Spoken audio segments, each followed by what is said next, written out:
Washington, D.C., a city known for its rich history, political power, and bustling streets, had always been a place of purpose. Each day, people moved through the city's avenues, some rushing to meetings, others leisurely strolling past the iconic landmarks. The sounds of traffic, the murmur of conversations, and the endless chatter of office workers were what filled the air. It was a city alive with ambition and determination, where the world's most important decisions were made. But on this particular morning, there was something unsettling about the way the city felt. The sun shone brightly in the sky, casting a golden hue over the monuments and government buildings. Yet, despite the clear weather, something seemed off. The usual hustle and bustle of the city were quieter than usual, as if the rhythm of life had slowed. The air felt thick, heavy with an unexplained tension. The sharp click of high heels on pavement, the hum of office workers moving between buildings, and the distant honk of car horns all seemed muffled, as if the city itself held its breath, as if the city was holding its breath. The people who walked the streets that morning didn't notice it at first. They carried on with their routines, unaware that this morning marked the calm before a storm they could never have imagined. As the day wore on, the strange atmosphere began to creep through the city. At first, it was subtle. People started to leave work early, not because they were tired, but because something in the air made them uneasy. Others complained about feeling sick, but it wasn't the usual flu or cold. There was something more sinister in their symptoms: dizziness, chills, and an odd sense of fatigue that left people drained even after a night's rest. The local hospitals began to report a rise in strange cases, but the doctors couldn't pinpoint what was happening. It wasn't just a flu outbreak, and it certainly wasn't a cold. It was something new, something far more dangerous. By the afternoon, the first reports began to come in. People were missing. A woman who had been walking her dog near the National Mall had vanished without a trace. Her dog was found a few blocks away, its leash still attached, but there was no sign of her. Then, a businessman who'd been waiting for a meeting in a downtown cafe disappeared, his briefcase left behind on the table. His colleagues searched the area, asking everyone they met if they'd seen him, but it was as if he had simply vanished into thin air. No one knew what was happening. At first, it was easy to dismiss these events as mere coincidences. People got lost all the time, but the number of missing persons began to rise at an alarming rate, and the disappearances started to span across different neighborhoods, different walks of life. It wasn't long before the rumors started. There was talk of a strange illness spreading through the city, one that caused people to suddenly fall unconscious. But when they woke up, they were different. The news spread like wildfire. Some said it was a new virus, a form of disease unlike anything anyone had ever seen. Others speculated it was some kind of chemical attack or an experiment gone wrong. By late afternoon, the government issued a statement urging people to stay indoors, but no one had any idea of what was really happening. The authorities were scrambling, trying to maintain order, but their words didn't reassure the public. They only added to the growing sense of fear. People were afraid to go outside, afraid to trust anyone. But it wasn't until the sun began to set that the true horror began to reveal itself. In the heart of D.C., near the Capitol, a young woman named Emily was running late for an appointment. She had been working in one of the government offices that lined the streets near Capitol Hill, and she had hoped to make it to her evening meeting on time. But the unsettling events of the day had left her feeling on edge, and she was walking quickly, her heels clicking loudly against the pavement as she hurried down the street. As she turned the corner near the National Archives, she saw a man ahead of her. He was standing still, his back to her, as though waiting for someone. Emily glanced around.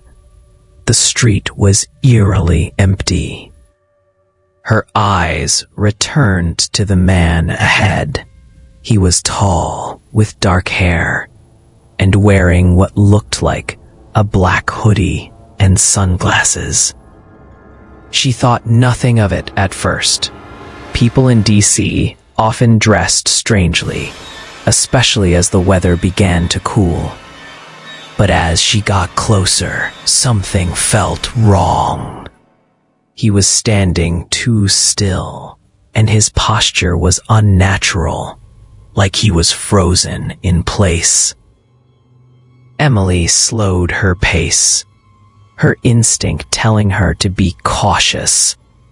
She reached for her phone, thinking of calling a cab. But before she could dial, the man turned around. His face was pale, almost sickly white, with deep sunken eyes and skin that appeared to be rotting away in chunks.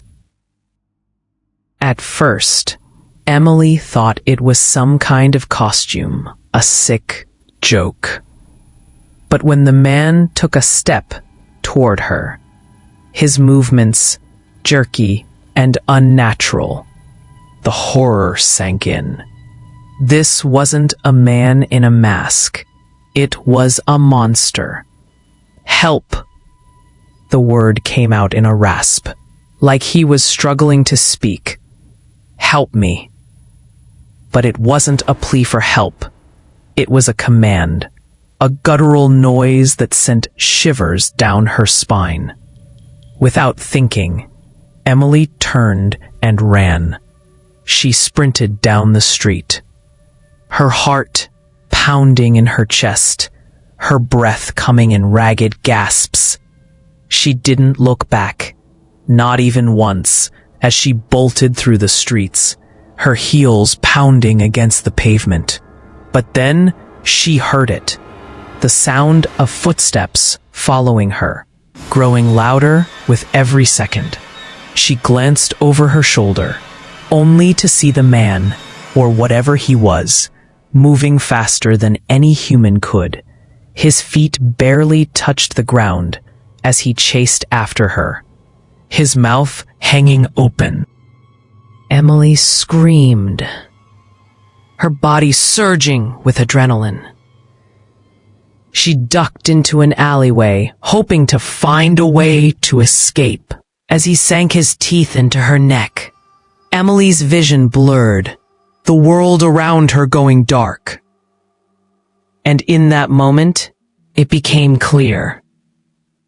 The dead were walking among the living. The undead had arrived in Washington, D.C., and there was no escape. By the time the government fully understood the gravity of the situation, it was already far too late. What had started as a few isolated incidents, a strange illness spreading across the city, quickly escalated into an unimaginable nightmare. The virus, or whatever it was, spread like wildfire, leaping from person to person, infecting anyone in its path. It seemed as though the entire city had been swept up in a storm of chaos that no one could have predicted. In the early stages, there was confusion. Hospitals began to fill with people who were exhibiting bizarre symptoms: fever, pale skin, and an almost unnatural exhaustion.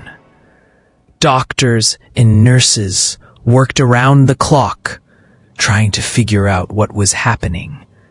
But the illness defied all known medical knowledge. Some patients would fall into a deep coma, only to wake up hours later, their eyes vacant, their bodies stiff. The first few cases of death were chalked up to a new, mysterious disease. But those who woke from the comas weren't the same. They weren't even human anymore. They were different. At first, the public didn't understand. The authorities issued warnings, advising people to stay indoors, but no one could have anticipated the horrific truth. Within hours, the infection spread like wildfire, each passing minute worsening the situation. People who were seemingly healthy. The hospitals, which had once been well organized, were overwhelmed. Emergency rooms were flooded with patients, many of whom were already past saving. Those who managed to survive long enough to receive medical attention were often too far gone. Their bodies racked with fever, and their minds slipping into madness. Nurses and doctors found themselves in a fight for their lives, trying to treat the wounded while also trying to avoid becoming infected themselves.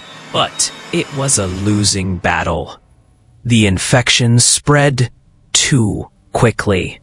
Soon, the city was flooded with the undead, and there was no place safe anymore. A National Guard was called in, but it didn't take long to realize that their efforts were futile. Barricades were set up along major roads and entry points to keep the infected from spreading. But the undead weren't deterred by obstacles. They didn't care about fences, walls, or guns.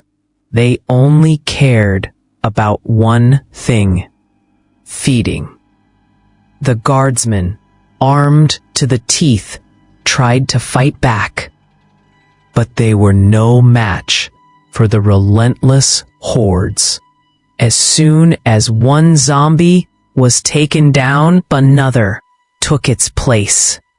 It was as if the city was being overrun by a tide of flesh and bone that couldn't be stopped.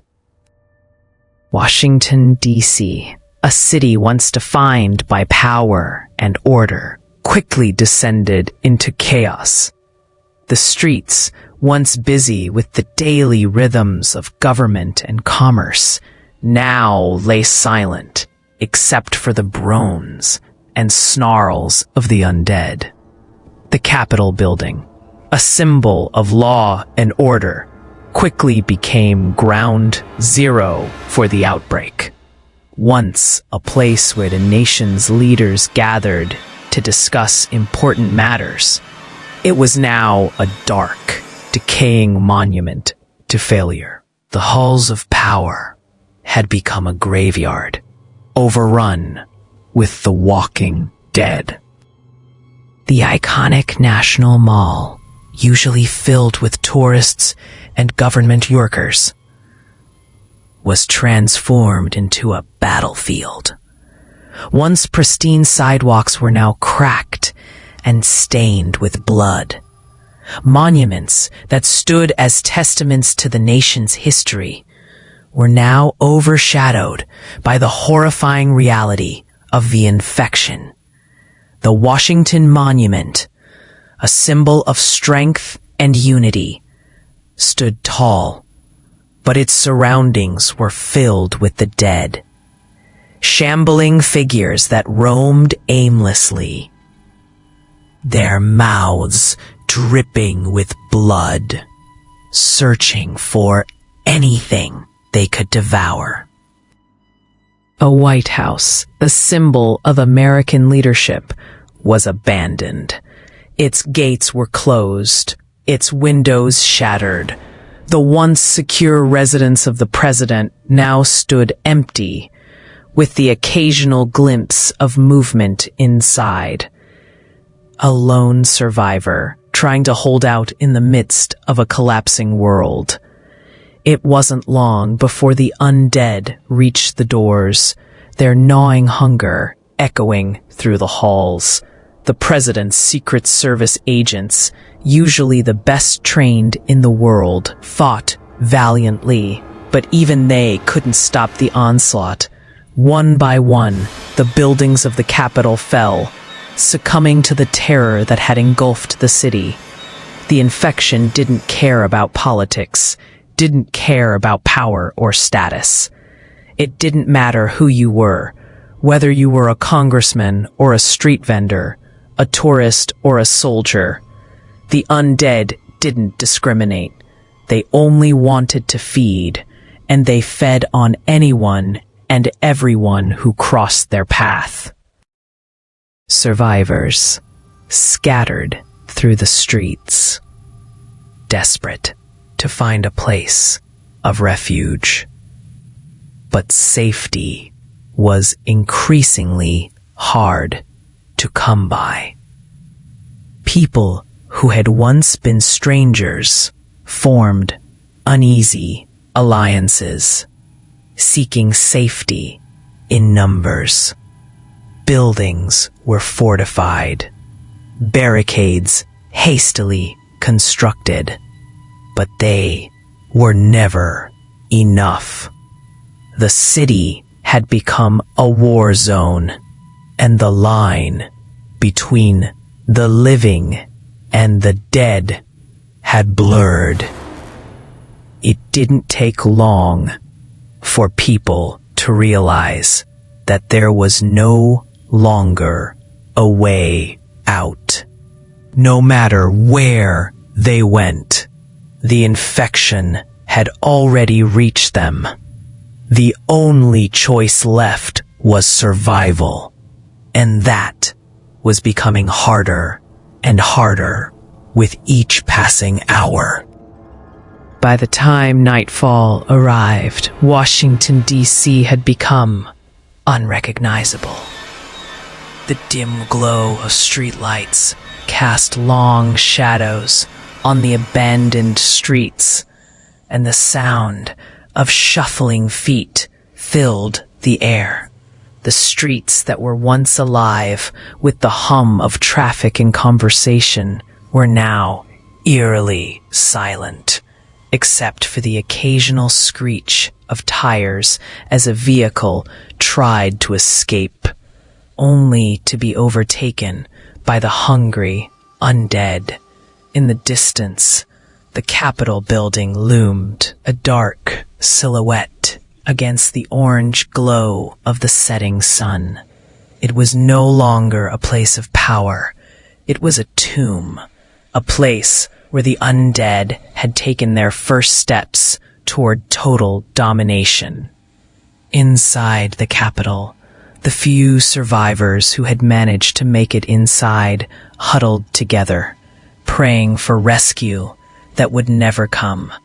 The government was gone, the military overwhelmed, and the city had fallen. The Capitol corpses, as the survivors had started calling them, were everywhere. The virus had taken hold, and nothing was going to stop it. The once great city of Washington, D.C. had become a battleground, and the undead were winning. The living had no choice but to fight for their survival in a world where the dead now ruled. The Capitol corpses had claimed the city, and the nightmare had only just begun. The city of Washington, D.C. had descended into chaos, and with it, the hopes of millions of people had been shattered. Once a symbol of power and order, the streets of the Capitol now served as a grim reminder of how quickly society could collapse. The dead had taken over, and the living were left scrambling for survival. Among the chaos, a small group of survivors had managed to hold on to life, banding together in the face of overwhelming terror. Ethan was one of them.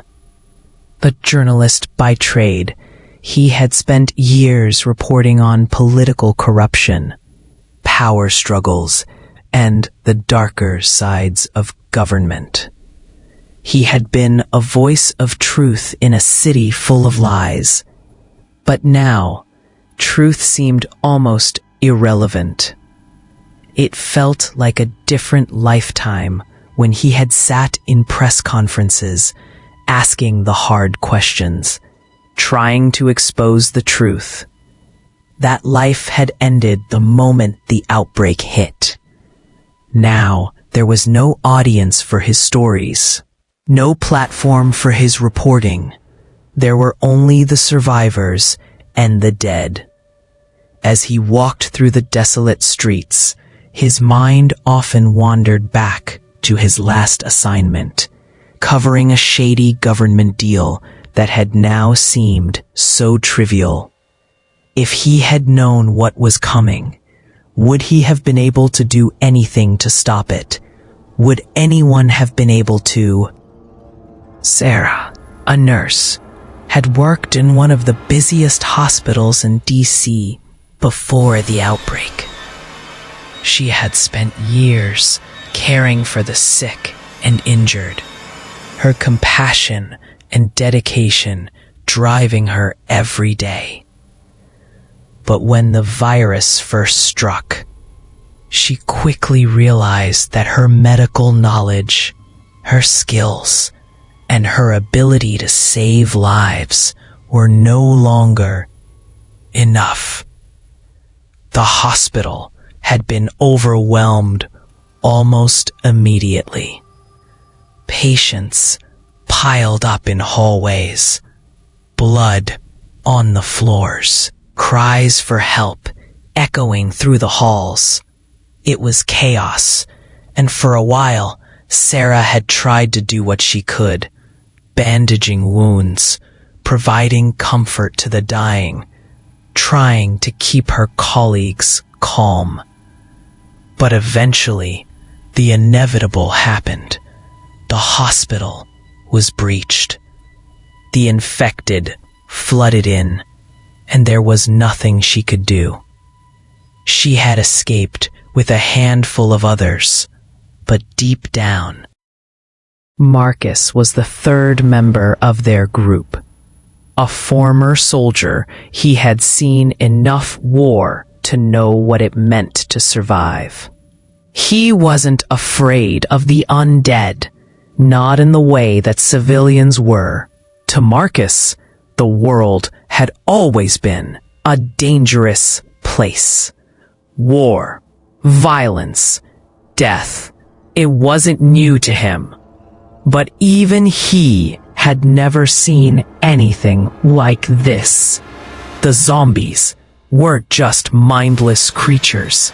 They were relentless. They didn't get tired. They didn't stop. No matter how many times they were shot or stabbed, they kept coming. His military training had kicked in immediately after the outbreak. He knew how to move quietly, how to avoid detection, how to use the environment to his advantage. He had saved Sarah and Ethan more times than he cared to count, always watching their backs, always scanning the streets for danger.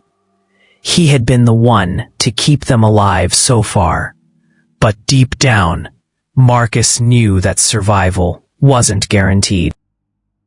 The city was overrun, and it wasn't just the undead that posed a threat. It was the living too. Together, the three of them fought their way through the city.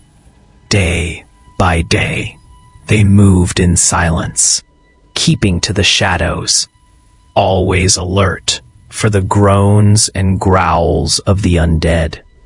Every street they crossed felt like a gamble. Would there be a zombie waiting around the corner?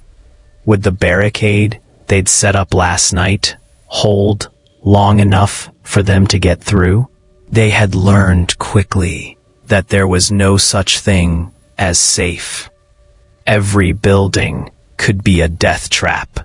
Every noise could signal the approach of a horde. The city, once a place of law and order, now felt like a maze of death. As they moved through the city, they became experts at avoiding the hordes. Ethan used his quick thinking and sharp instincts, scouting ahead and finding safe paths through the ruins of Washington, D.C.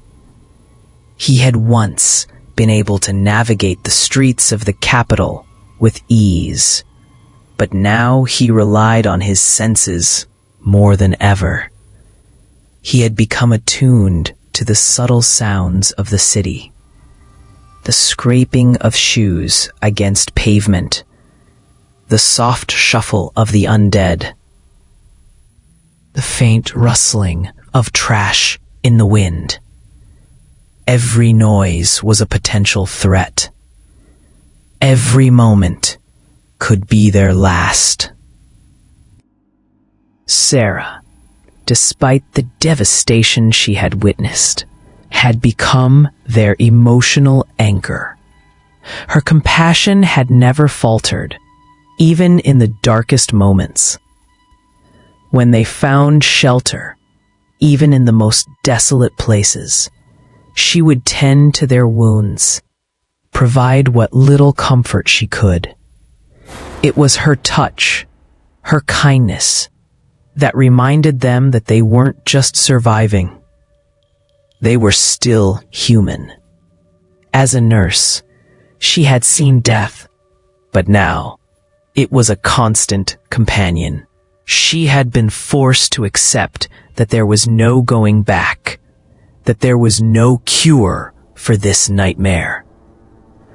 But as long as they were still alive, she would keep fighting, keep hoping. Marcus, the strong, silent type, often kept his thoughts to himself, but it was clear that he was struggling. Each day, the burden of leadership weighed heavier on his shoulders. He knew that without him, Ethan and Sarah would be dead by now. He had saved them more times than he could count, but there was a part of him that questioned how much longer he could keep them all alive. He had seen death on a battlefield before, but this was different. The enemy wasn't an army with guns and tactics. It was the very thing that had once been human. The dead were everywhere, and they couldn't be reasoned with, fought in the usual ways, or outsmarted. The survival of the group depended on their ability to stay one step ahead of the zombies, and Marcus knew that no matter how many times they escaped, they could never outrun the inevitable. As the days passed, the trio found themselves increasingly desperate for answers. Where could they go? Where was safe? The once vibrant city had become a hellscape, its landmarks now standing as eerie reminders of the world that had been. The National Mall was overrun. The White House, once the most secure building in the world, was abandoned. The Capitol, ground zero of the outbreak, was nothing more than a tomb. The streets that had once echoed with the sound of politics and power were now silent, save for the occasional moan or scream. Despite their best efforts, the group found themselves trapped. They had no plan, no direction. They were running on instinct, always hoping that somewhere out there they could find a way out of the nightmare. Every day felt like a struggle to hold on to whatever humanity they had left. They were no longer just trying to survive. They were fighting to stay human in a world that had all. The question of where was safe became their constant mantra. Was there anywhere left to go? Was there anyone left to help? The world had crumbled around them, and the only thing they knew for sure was that, for now, they had each other. And that, in itself, was a small but powerful reason to keep moving forward. The Capitol building, looming in the distance, had once been the beating heart of American democracy, a place where power was wielded and decisions were made that shaped the nation. Now, it stood as a monument to human failure.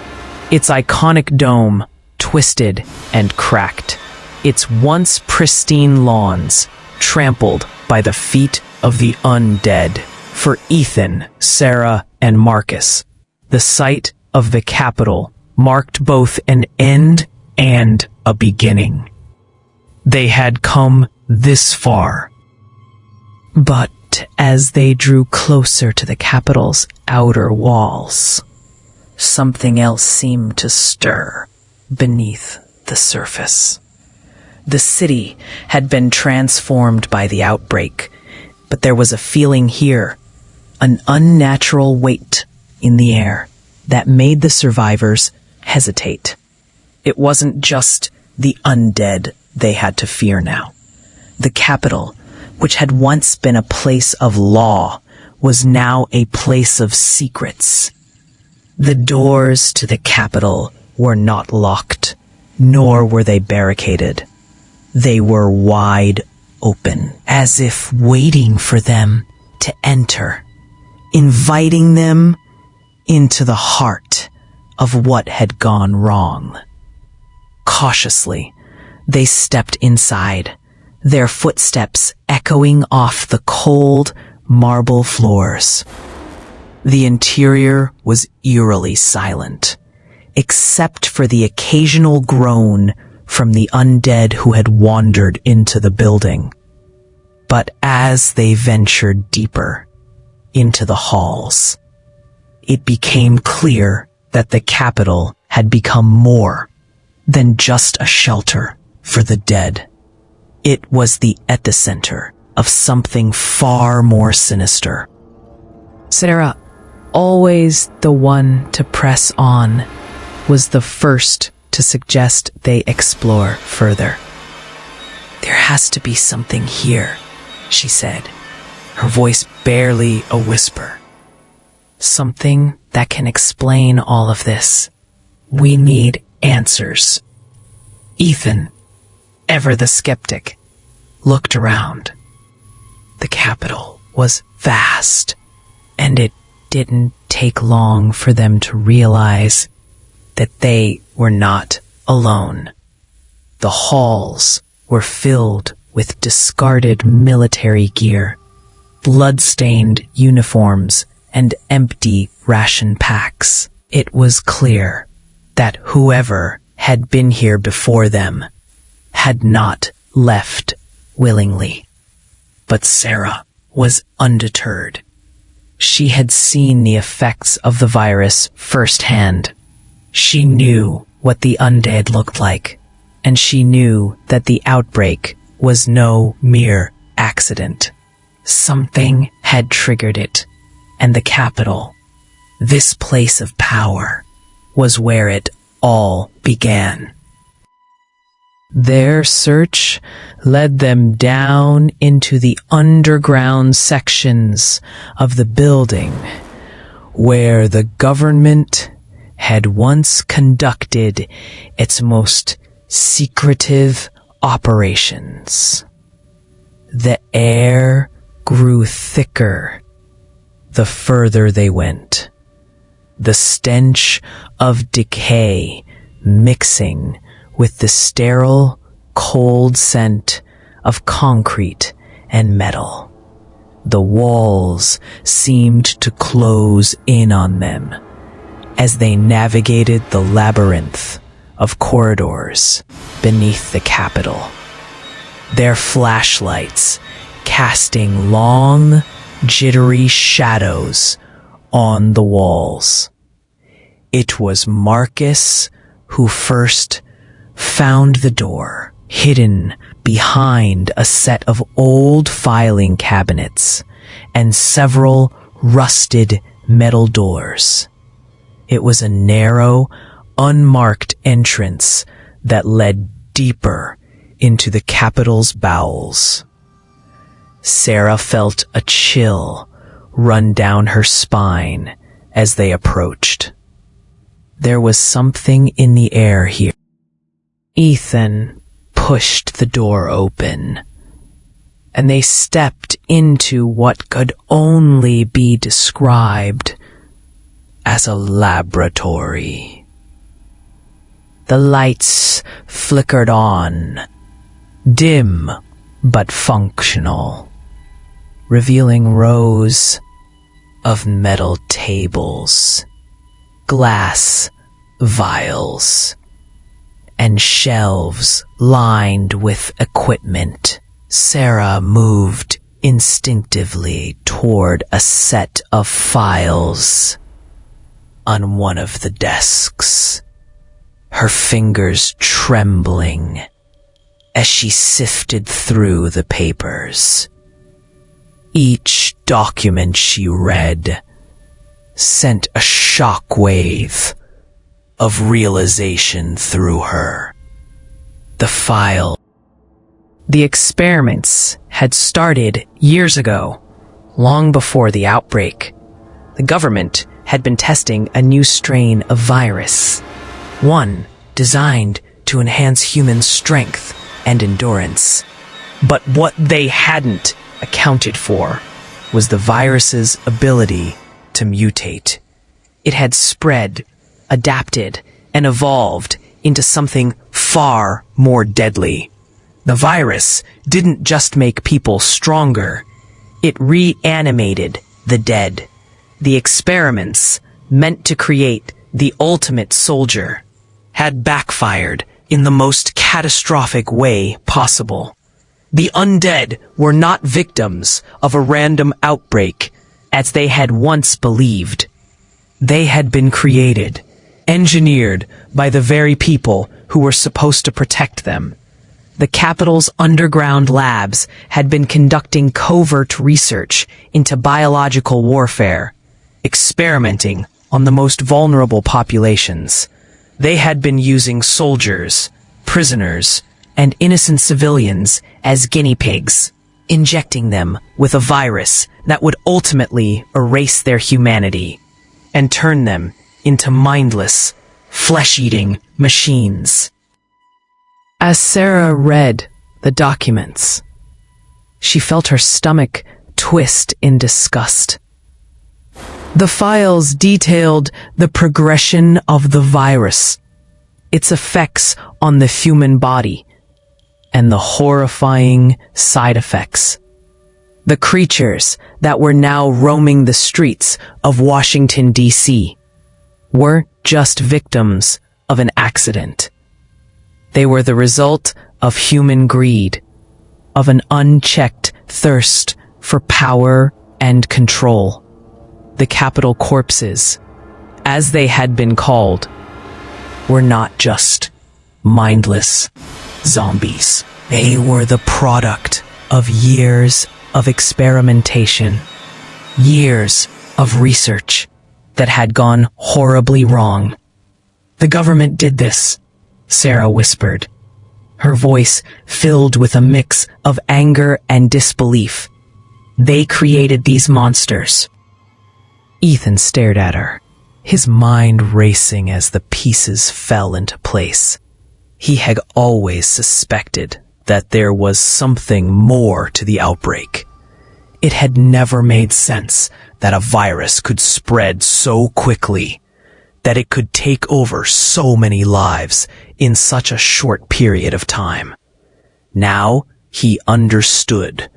This was no accident.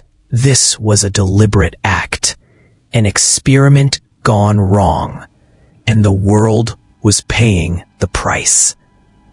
They had come here hoping to find a way out, hoping to find some clue that would lead them to safety. But what they had found instead was a horrific truth, one that none of them were prepared for. The capital had been the birthplace of this nightmare, and the government had been responsible for creating the very creatures they now feared. As Sarah gathered the files, she looked up at Ethan and Marcus.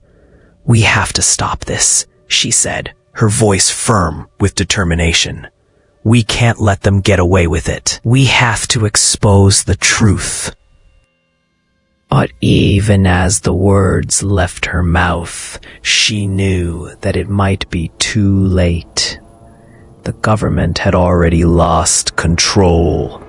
The virus had spread too far, and the capital was no longer a place of power.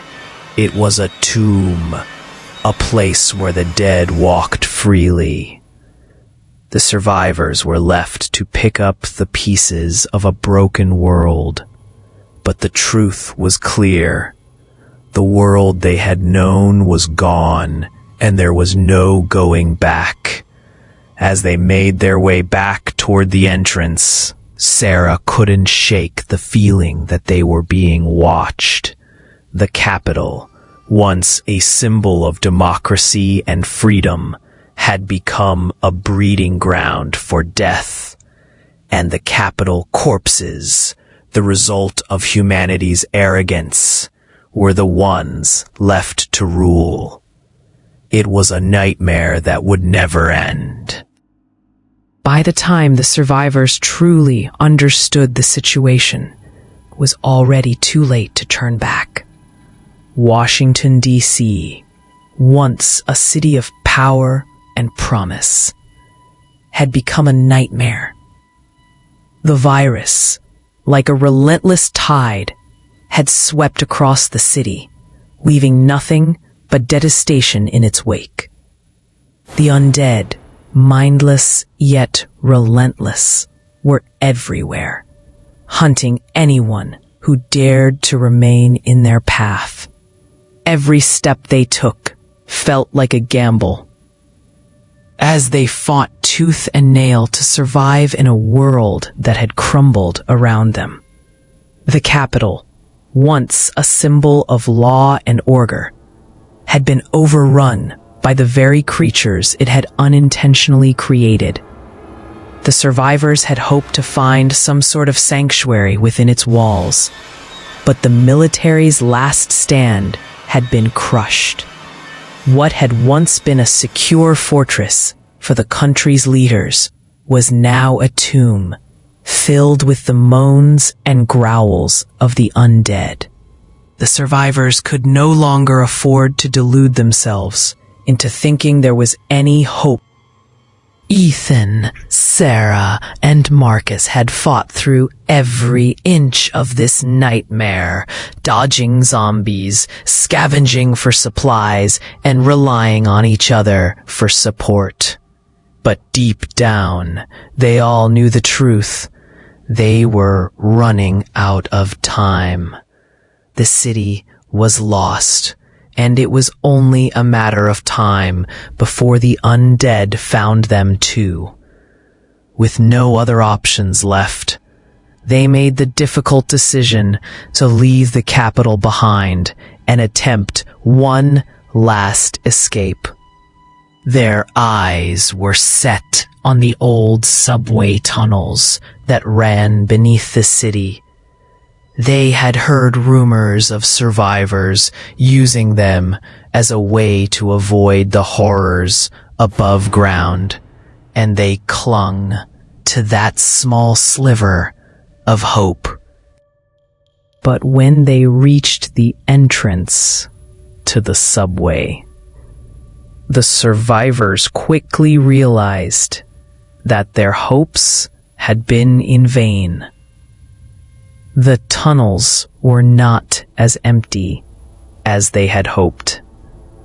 The air was thick with the stench of decay, and the flickering light of their flashlights cast long, eerie shadows on the walls.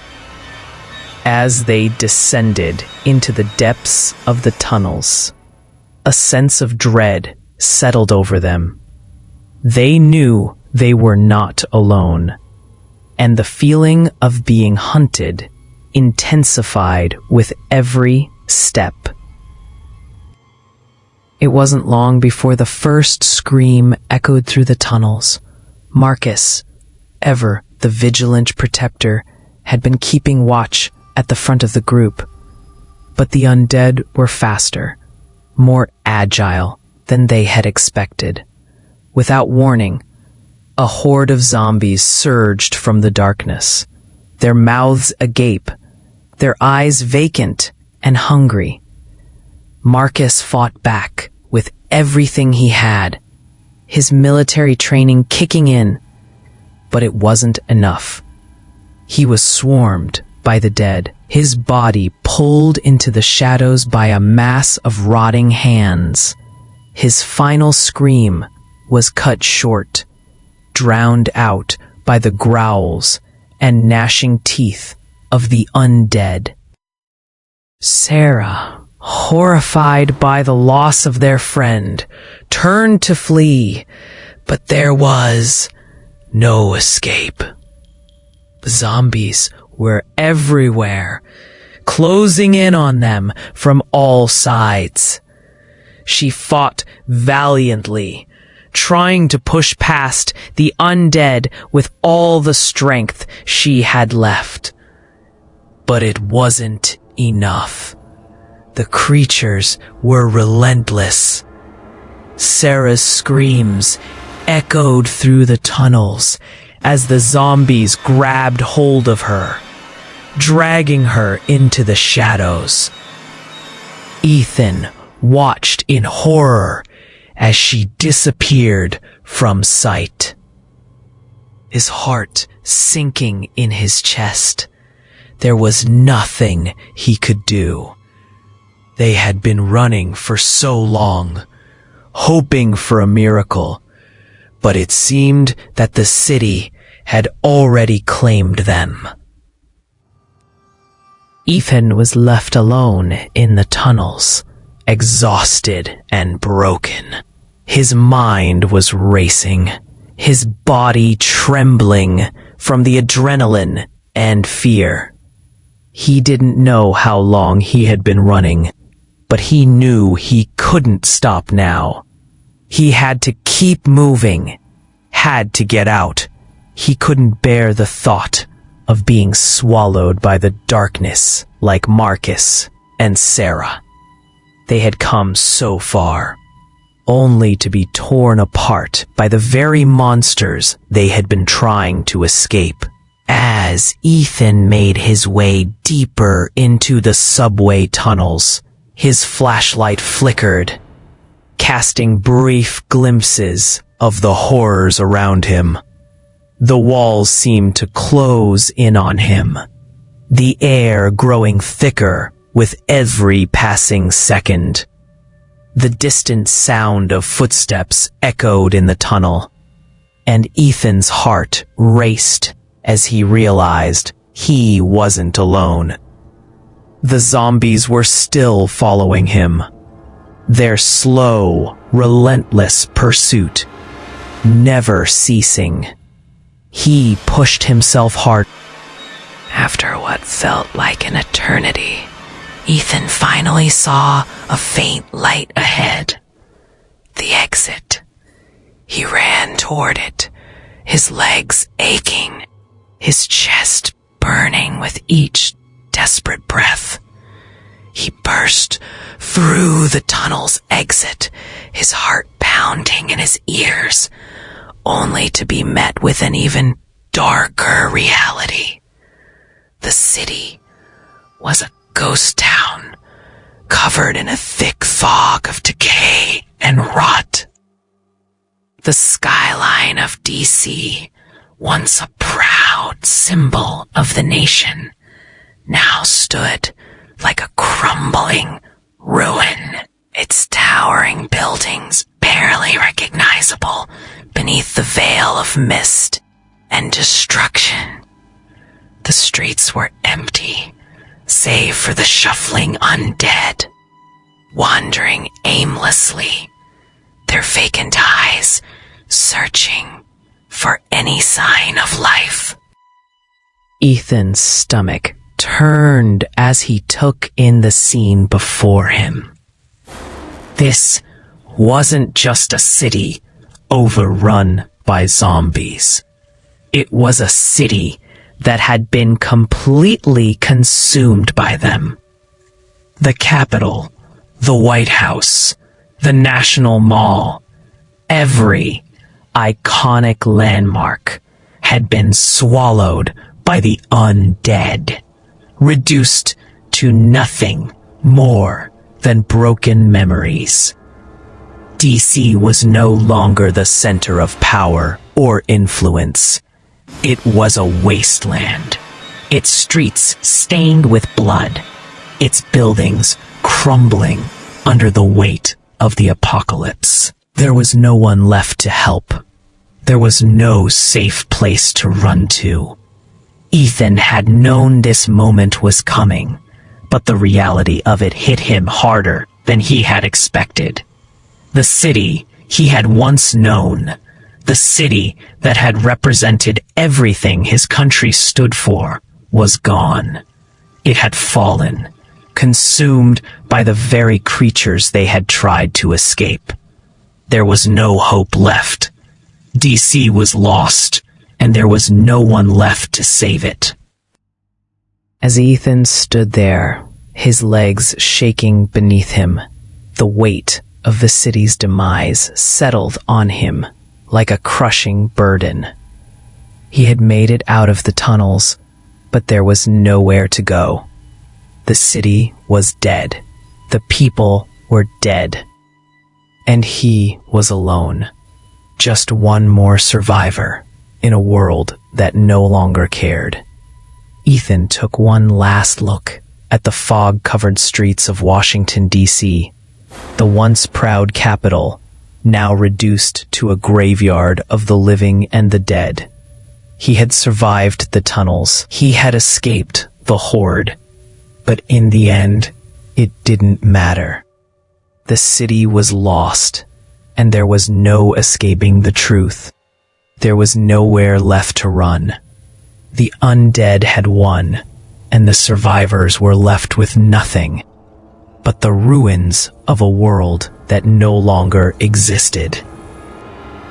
Ethan stood at the edge of the rooftop, gazing out at the remnants of a once great city, Washington, D.C. The beating heart of a nation was now reduced to a wasteland. The streets below were eerily quiet, save for the occasional shuffle of the undead, their eyes vacant, and their mouths dripping with the blood of the living. The city that had once symbolized power, hope, and freedom had been swallowed whole by the nightmare of the apocalypse. He could feel it.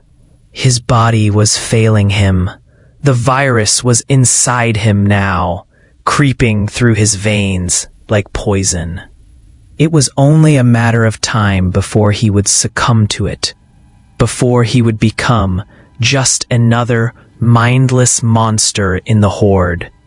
He had seen it happen too many times to deny the inevitable.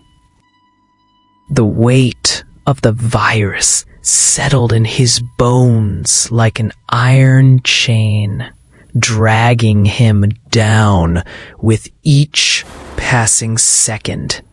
His thoughts were fragmented, slipping in and out of focus as the infection spread. The dizziness was becoming unbearable, and he could feel his strength waning. He knew he didn't have much time left. His friends, his allies, Sarah, Marcus, and so many others had already fallen. One by one, they had been taken by the undead, dragged into the darkness by hands that would never let go. And now, it was his turn. He could already feel the hunger in his body, the gnawing desire to feed, to turn. But Ethan wasn't ready to give in. Not yet. In the final moments of clarity, a single thought consumed him. He couldn't let the city fall completely. He couldn't let Washington, D.C. be a monument to the horrors of mankind's greed and ignorance.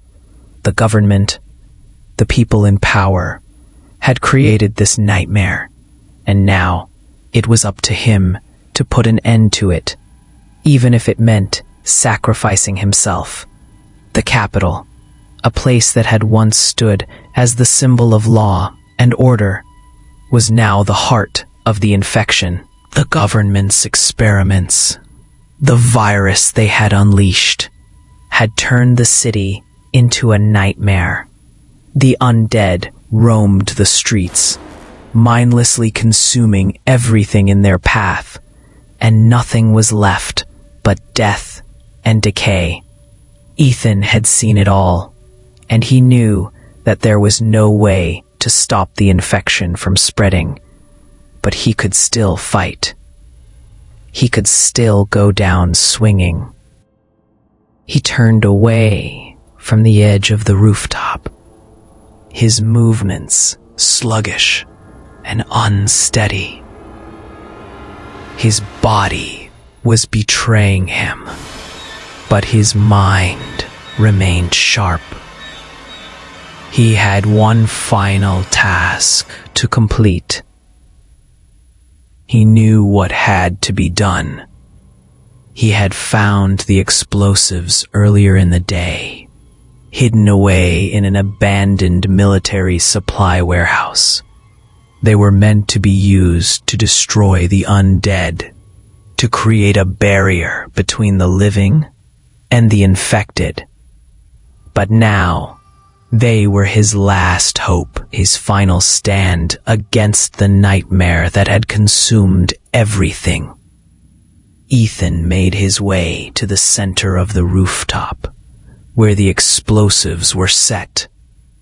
His fingers fumbled as he worked to arm the device, his hands shaking with the effort.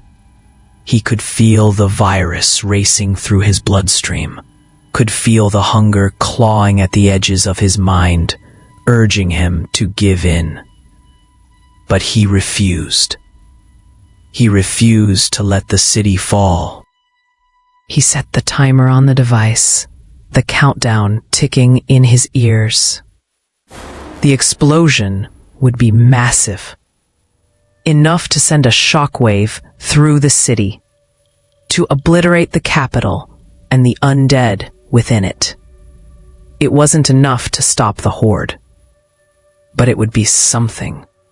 Something to show that they had fought, that they had tried to make a difference. As the final seconds ticked away, Ethan took one last look at the capital. He could see the faint outlines of the undead below, shuffling aimlessly through the streets. The city that had once been filled with life and purpose was now a graveyard, and there was no one left to save it. The virus had claimed everything. With his last breath, Ethan whispered a quiet prayer, a silent farewell to the world he had known. The timer on the device hit 0, and the explosion rocked the city. The ground beneath his feet trembled as a blinding flash of light filled the sky. The capital was engulfed in a fiery explosion, the blast so powerful that it sent debris flying in all directions. The shockwave spread out across the city, knocking Ethan off his feet. The air was thick with smoke and dust, and for a brief moment, there was silence. Ethan lay there on the rooftop, his body aching, his vision blurred.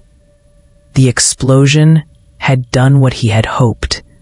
It had destroyed the capital, taken out the heart of the infection. But even as the dust settled, he knew that it wasn't enough. The undead would continue to roam the streets, their hunger unending. The silence was broken by the sounds of groaning and shuffling. The undead were still out there, still walking the streets, still hunting the living. Ethan could feel his body weakening, could feel the virus taking hold of him. He had done what he could, but in the end, it was all for nothing. The city was beyond saving. There was no hope left. As he lay there, alone on the rooftop, Ethan felt his vision begin to fade. His body was giving in to the virus. His mind slipping into darkness. He had fought. He had survived. But in the end, it didn't matter. The city had fallen, and he was just another casualty in a world that no longer existed. The capital corpses had claimed Washington, D.C., and the nightmare would never end.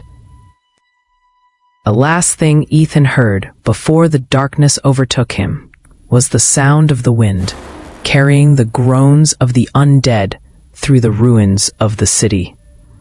Washington, D.C., once the heart of a nation, was now nothing more than a graveyard. And as the dust settled and the silence took over, the world moved on without him. The nightmare would continue, and the city would never be the same.